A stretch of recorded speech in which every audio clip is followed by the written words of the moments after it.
오늘 본문에서 예수님께서 제자들과 마지막 유월절 만찬을 나누셨습니다. 이 자리에서 예수님은 곧 고난을 받고 죽게 될 것이라 말씀하십니다. 하지만 제자들은 이 말을 이해하지 못하고 오히려 누가 더 큰 사람이냐 하며 다투었습니다. 그러자 예수님이 큰 자가 되고 싶다면 섬기는 자가 되어야 한다. 그리고 그러한 자들에게 놀라운 약속을 주십니다. 너희가 내 아버지 나라에서 내 상에서 먹고 마실 것이며 보좌에 앉아 이스라엘 12지파를 다스릴 것이다. 그리고 나서 예수님께서는 베드로에게 중요한 말씀을 하십니다. 시몬아 시몬아, 사탄이 너를 밀 가부르듯 하려고 한다. 그러나 내가 내 믿음이 떨어지지 않기를 기도했다. 그러니 돌이킨 후에 형제들을 굳게 하라. 그러자 베드로가 자신 있게 주님, 저는 죽는 한이 있어도 주님을 떠나지 않겠습니다. 하지만 예수님께서는 베드로야, 닭이 울기 전에 네가 3번 나를 부인할 것이다 말씀하셨고, 우리는 이 예언이 그대로 이루어졌다는 것을 잘 알고 있습니다. 우리가 예수 그리스도를 믿고 구원을 받았지만 신앙의 승리를 온전히 누리지 못하는 경우가 많습니다. 또 주님을 위해 헌신하려고 해도 현실에서는 뜻대로 되지 않는 경험을 많이 합니다. 그렇다면 우리는 신앙을 잘못 이해하고 있는 것인가? 아니면 무엇을 고쳐야 하는가? 이런 고민을 많이 합니다. 많은 사람들은 신앙의 이상적인 모델로 골리앗을 물리친 다윗을 떠올립니다. 하지만 성경은 다윗이 밧세바 사건에서 실패했을 때 하나님께서 그를 기가 막힐 웅덩이에서 건져내시고 반석 위에 세우셨다고 말씀합니다. 결국 신앙의 본질은 자기의 의를 내려놓고 하나님의 은혜로 서는 것입니다. 그리고 이 점은 베드로의 이야기에서도 분명하게 드러납니다. 예수님께서는 베드로에게 닭이 울기 전에 내가 3번 나를 부인할 것이다. 하지만 그 순간 베드로는 확신을 했습니다. 자신에 대해서, 그 맹세에 대해서 지킬 것이라 자신했죠. 하지만 베드로는 자신의 이러한 연약함을 전혀 생각도 하지 못했고 결국은 예수님의 예언대로 3번 부인하게 됩니다. 구원을 받기 전에는 죄를 짓고 살아도 큰 문제가 되지 않다고 생각합니다. 왜냐하면 신앙이 무엇인지를 아예 모르기 때문입니다. 하지만 예수를 믿고 나면 옳고 그름을 알게 되고 하나님의 거룩하심을 담고 싶은 마음도 생깁니다. 그래서 우리는 당연히 하나님께서 우리에게 능력과 힘을 주셔야 한다고 기대합니다. 그런데 현실은 다릅니다. 신앙의 길에서 우리가 기대하는 만큼 성공하는 사람은 없습니다. 하나님께서는 우리가 항상 승리하도록 하시는 것이 아니라 오히려 실패와 좌절을 경험하게 하십니다. 많은 사람들은 베드로가 다윗처럼 강하고 영웅적인 모습으로 채워지길 기대할 것입니다. 하지만 놀랍게도 예수님께서는 이 중요한 순간에 베드로가 3번 부인하도록 내버려 두셨습니다. 왜일까요? 사도 요한은 예수님의 행적을 모두 기록하면 이 세상이라도 감당할 수 없을 만큼 많다고 했는데 마태복음 26장에 가보면 베드로의 이 부인 사건에 대해서 아주 자세하게 기록을 하고 있습니다. 그러니 이것은 단순한 실수가 아니라 중요한 의미를 가진다는 뜻입니다. 베드로가 대답하여 이르되 모두 주를 버릴지라도 나는 결코 버리지 않겠나이다. 예수께서 이르시되 내가 진실로 내게 이르노니 오늘 밤 닭 울기 전에 내가 3번 나를 부인하리라. 베드로가 이르되 내가 주와 함께 죽을지언정 주를 부인하지 않겠나이다 하고 모든 제자도 그와 같이 말하니라. 또 베드로가 바깥들에 앉았더니 한 여종이 나와 이르되 너도 갈릴리 사람 예수와 함께 있었도다 하거늘 베드로가 모든 사람 앞에서 부인하이르되 나는 내가 무슨 말을 하는지 알지 못하겠노라 하며 안문까지 나아가니 다른 여종이 그를 보고 거기에 있는 사람들에게 말하되 이 사람은 나사렛 예수와 함께 있었도다 하며 베드로가 맹세하고 또 부인하여 이르되 나는 그 사람을 알지 못하노라 하더라. 조금의 곁에 섰던 사람들이 나와 베드로에게 이르되 너도 진실로 그 도당이라 내 말소리가 너를 표명한다 하거늘 그가 저주하며 맹세하여 이르되 나는 그 사람을 알지 못하노라 하니 곧 닭이 울더라. 이에 베드로가 예수의 말씀에 닭 울기 전에 네가 3번 나를 부인하리라 하심이 생각나서 밖에 나가서 심히 통곡하니라. 왜 이렇게 이 이야기가 자세히 기록되었을까요? 그것은 바로 이 문제가 모든 성도의 현실이기 때문입니다. 우리는 늘 베드로처럼 수없이 고백합니다. 주님, 제 인생을 바치겠습니다. 제가 좋아하는 것을 포기하겠습니다. 어떤 희생이라도 감수하겠습니다. 하지만 결국 가장 사소한 일에 넘어집니다. 그리고 우리는 당황하고 실망합니다. 베드로가 왜 울었습니까? 그는 자신 있게 장담했지만 끝까지 지켜내지 못했습니다.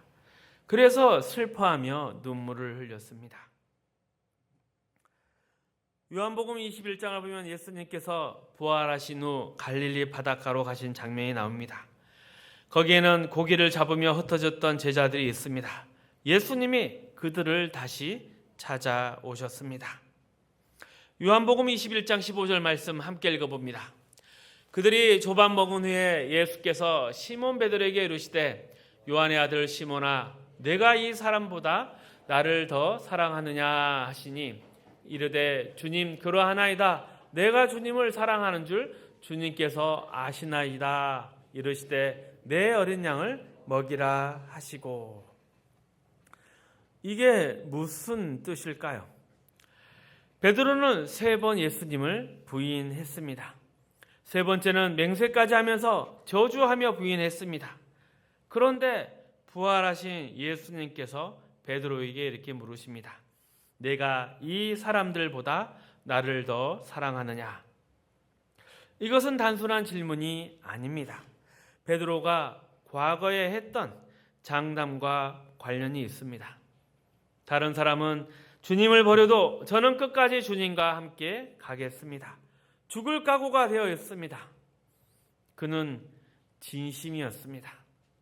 하지만 결국 실패했고 그 사실을 깨닫고 통곡했습니다. 우리는 신앙에서 각오와 결심을 중요하게 생각합니다. 어떨 땐 머리를 깎고 금식하며 결단을 합니다. 하지만 그런 진심이 있다고 해서 그 진심을 실천할 능력이 있는 것은 아닙니다. 로마서 7장의 바울은 오라 나는 공고한 사람이다 탄식합니다. 왜냐하면 그는 선을 원하지만 죄의 힘에 늘 사로잡혀 있는 자신을 보았기 때문입니다. 다윗도 마찬가지였습니다. 기가 막힐 수렁에서 빠져나올 수 없다. 그가 깨달은 것은 단 하나, 하나님께서 원하시는 제사는 상한 심령이다. 우리가 하나님께 드릴 수 있는 것이 없습니다. 오직 부서진 마음만을 드릴 수 있을 뿐입니다. 그리고 그 부서진 마음 위에 하나님의 은혜와 구원이 임합니다. 베드로도 동일한 고백을 합니다. 요한의 아들 시몬아, 내가 이 사람들보다 나를 더 사랑하느냐? 주님, 제가 주님을 사랑하는 줄 주께서 아십니다. 그는 이제 알았습니다. 왜 예수님께서 십자가를 지셔야 했는지, 죄인이란 무엇인지, 그리고 자신이 어떤 존재인지.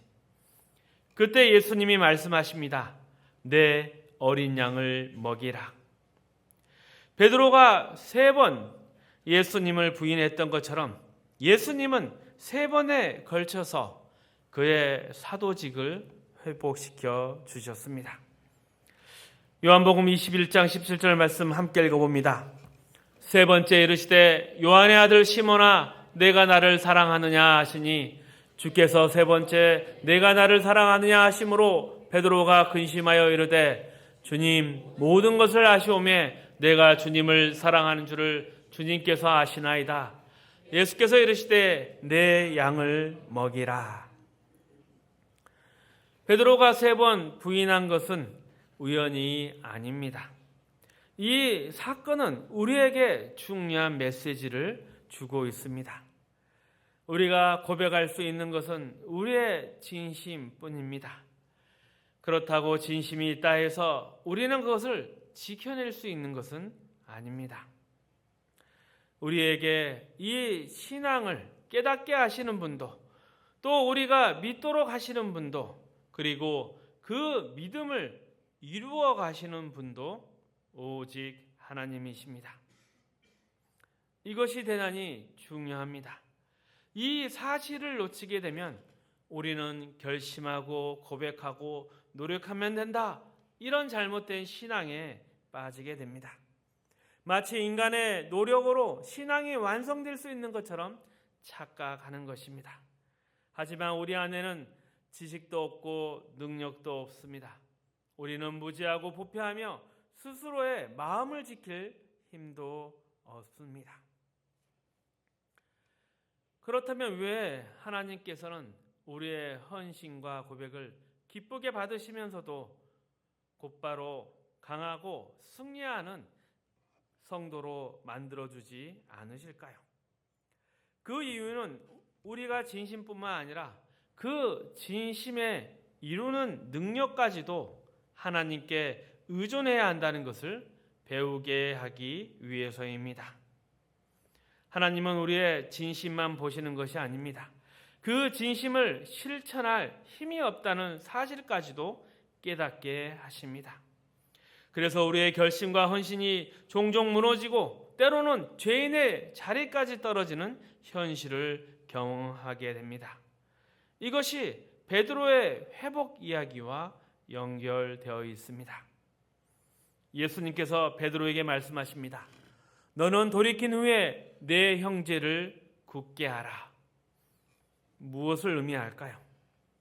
우리의 신앙은 처음부터 끝까지 오직 하나님의 은혜로 가능하다는 것입니다. 이렇게 베드로에게 하신 훈련을 모든 성도들에게 동일하게 주시고 계십니다. 무엇을 훈련시키고 계실까요? 우리에게 필요한 것이 진심이나 열심이 아니라 오직 주께 매달리는 것이다. 우리 신앙의 지식과 방향 또 방법과 실천 모든 것이 하나님께 달려있다. 이것을 인정하고 은혜를 구해야 한다. 이것을 다른 말로 하면 자신의 의를 껴야 한다는 것입니다. 자기 의라는 게 무엇입니까? 내 안에 신앙적인 근거와 능력이 있다고 믿는 것입니다. 하지만 실제로 우리는 아무런 힘도 없습니다. 이러한 자기 의가 있는 사람은 어떻게 드러날까요? 타인의 결점을 보고 부족함을 보고 왜 안 하냐 이렇게 쉽게 판단을 합니다. 혹시 마음속에 나는 했는데 너는 왜 못해? 이런 생각이 든다면 그것이 바로 자기 의입니다. 신앙생활 제대로 하지 못하는 사람 보면 답답하고 경멸스럽게 생각되고 우리는 그것이 큰 죄악이고 실수라 생각합니다. 그리고 그 실수는 바로 정답을 알려주면 저 사람도 할 수 있을 것이라 생각합니다. 하지만 이것은 죄인이 무엇인지 아직도 이해하지 못했다는 증거입니다. 여러분 스스로를 돌아보십시오. 지금까지의 신앙생활에서 스스로 성취하고 이룬 것이 있습니까? 없습니다. 많은 성도들이 신앙 속에서 하나님의 가르침을 따르고 있다는 확신이나 성취를 경험하지 못합니다. 그래서 현실적으로 신앙을 확인하는 방법이 다른 사람을 비난하는 것입니다. 저 사람은 틀렸어. 이렇게 말함으로써 나는 괜찮은 사람이야 스스로 위로합니다. 그러나 이것은 가장 부정적이고 못난 신앙의 확인 방식입니다. 하나님께서 우리의 의의를 꺾고 계시다는 사실을 아직도 모르는 것입니다. 베드로의 사도직 회복을 생각해 보십시오. 사실 베드로는 처음부터 다 주를 버릴지라도 나는 끝까지 충성하겠습니다 라는 진심과 열정에 사도직을 세울 수는 없었습니다. 신앙의 기준이 무엇입니까? 그것은 바로 자신을 부인하고 주님만 의지하는 것입니다. 그렇다면 이러한 신앙에서 하나님께서 가장 먼저 하시는 일은 무엇인가? 그것은 여러분의 진심을 받아서 무엇인가 열매나 성과를 이루게 하는 것이 아닙니다. 하나님께서는 신앙의 근거가 되는 이유가 되는 것들을 우리 안에서 제거하십니다. 그리고 오직 그리스도만이 신앙의 이유와 근거가 되게 하십니다. 그래서 신앙생활 하면서 열심내고 고백하고 헌신할수록 더 많이 실패하고 절망을 경험합니다. 그것은 우리가 자신을 신앙으로 근거로 삼고 있다가 무너졌기 때문입니다. 이제 마태복음 5장을 함께 보겠습니다. 3절에서 10절까지 말씀을 함께 읽어봅니다. 심령이 가난한 자는 복이 있나니 천국이 그들의 것이며 애통하는 자는 복이 있나니 그들이 위로를 받을 것이며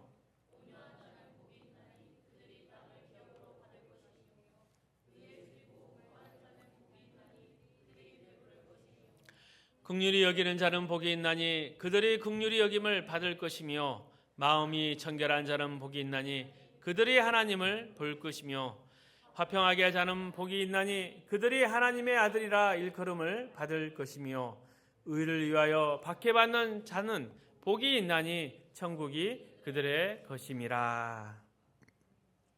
우리가 잘 아는 팔복입니다. 팔복은 이렇게 하면 복을 받는다 조건이나 방법이 아닙니다. 복을 받는 사람에게 나타나는 증상을 말하는 것입니다. 예를 들어 심령이 가난한 자는 복이 있나니 이 말씀은 심령이 가난해야 복을 받는다가 아닙니다. 심령이 가난한 것이 복받는 자의 증상이란 뜻입니다. 그렇다면 심령이 가난하다는 것은 무엇입니까? 단순히 겸손, 온유 이런 태도를 말하는 것이 아닙니다. 아이고 하나님, 나는 왜 이 모양 이 꼴일까요? 이렇게 탄식하는 것이 심령이 가난한 것입니다. 즉 내 안에 영적인 필요를 채울 것이 아무것도 없다는 것을 깨닫는 상태입니다. 스스로 만들어낼 수도 없고 쌓아갈 수 없음을 인정하는 것입니다. 이것은 신앙생활을 하면서 겸손해지는 과정이 아니라 자신이 완전히 영적으로 파산했다는 것을 깨닫는 비통함입니다. 신앙이 바른 과정을 거치면 이 심령의 가난함은 절망처럼 느껴지는 것입니다. 신앙은 깊어질수록 절대 기고만장하지 않습니다. 물론 처음에는 구원의 기쁨이 있습니다. 하지만 점점 깨닫게 됩니다. 하나님, 나는 아무것도 아닙니다. 이것이 요한복음 15장 포도나무의 비유입니다. 나는 포도나무요, 너희는 가지라. 나를 떠나서는 아무것도 할 수 없느니라. 그러니 팔복과 포도나무 비유를 연결해서 보면 심령이 가난하다는 것은 무슨 의미겠습니까? 그것은 하나님 아버지와 분리되었을 때 가지가 줄기에서 떨어지면 마르고 썩는다는 것을 아는 것입니다. 우리 스스로는 마르고 썩을 수밖에 없는 존재라는 것을 깨닫는 것입니다. 이 마름과 썩음을 몸으로 느끼는 것, 바로 이것이 심령이 가난한 상태입니다. 줄기에 붙어본 적이 없는 사람은 떨어지는 것이 얼마나 절망적인지 알지를 못합니다. 그러나 한 번이라도 줄기에 붙어 있던 사람은 떨어질 때 고통과 비참함을 알게 됩니다. 계속해서 의에 졸이고 목마르다는 것은 무슨 뜻일까요? 그것은 배부르지 않다는 것입니다. 갈급한 상태라는 것입니다. 신앙생활은 우리가 기대하는 승리와 결실보다 오히려 갈증, 절망, 고민, 몸부림치는 여정입니다. 왜일까요? 그것은 신앙을 온전히 세워가는 과정에서 가장 큰 걸림돌이 바로 자신이기 때문입니다. 우리는 언제나 내가 있다라고 생각합니다. 믿음을 이야기할 때도 내가 나서고 은혜를 구할 때도 내가 주도하려 합니다. 심지어 겸손이라는 말조차 자랑으로 쓸 수 있고 사랑이라는 이름으로 다른 사람을 정죄할 수도 있습니다. 이것이 인간입니다. 그래서 신앙은 단순한 지식이 아닙니다. 죄인이 무엇인지, 예수 그리스도의 십자가가 왜 필요한지, 구원받은 하나님의 백성이 어떻게 다른가를 아는 것이 중요합니다. 이 핵심을 놓쳐서는 안 됩니다. 우리는 예수 그리스도 앞에서 어디로 가야 하는지, 무엇을 해야 될지, 어떻게 해야 할지를 스스로 알 수 없습니다.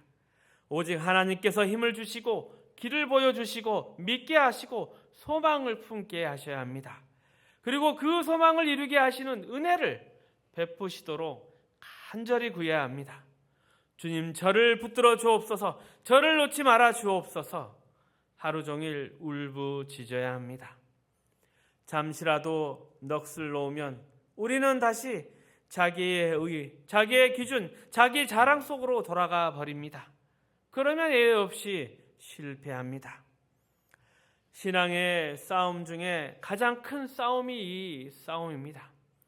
다윗이 눈물로 침상을 띄었다 고백한 것처럼, 너무 울어서 침대가 수영장이 된 것처럼 베드로도 똑같이 통곡했습니다. 그러나 이 아픔은 다윗이나 베드로에게만 나는 일이 아닙니다. 모든 성도가 반드시 겪어야 하는 과정이며 반드시 예수 그리스도 안에서 답을 찾아야 하는 문제입니다. 그러기에 우리는 더 깊이 성경을 알아야 됩니다.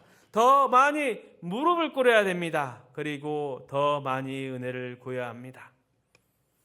예수님께서 바로 이 일을 위해서 십자가를 지셨습니다.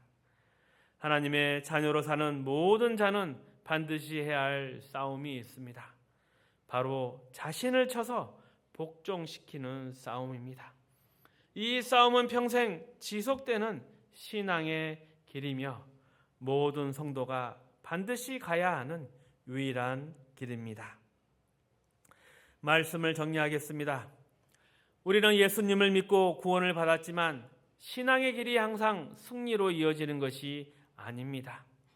주님을 위해 헌신하려 해도 현실에서는 실패하고 좌절을 경험합니다. 그렇다면 신앙은 무엇일까요? 베드로는 예수님을 끝까지 따르겠다고 장담했지만 결국 3번이나 부인했습니다. 그러나 예수님은 그를 버리지 않으시고 다시 찾아오셔서 내 양을 먹이라 말씀하셨습니다. 베드로가 다시 사도로 세워진 것은 그의 결심 때문이 아니라 예수님의 은혜 때문이었습니다. 우리도 마찬가지입니다. 신앙은 내가 잘해서 유지되는 것이 아닙니다. 우리는 넘어지고 실수하고 부족하지만 하나님은 그런 우리를 다시 일으키십니다. 중요한 것은 내 노력이나 각오가 아니라 끝까지 나를 붙드시는 하나님의 은혜입니다. 그래서 신앙의 길에서 가장 먼저 해야 할 일은 나의 연약함을 인정하고 하나님께 의지하는 것입니다. 우리는 실패할 수밖에 없지만 예수님은 언제나 우리를 붙잡고 계십니다.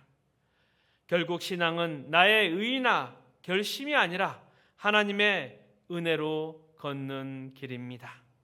승리하시기를 축복합니다.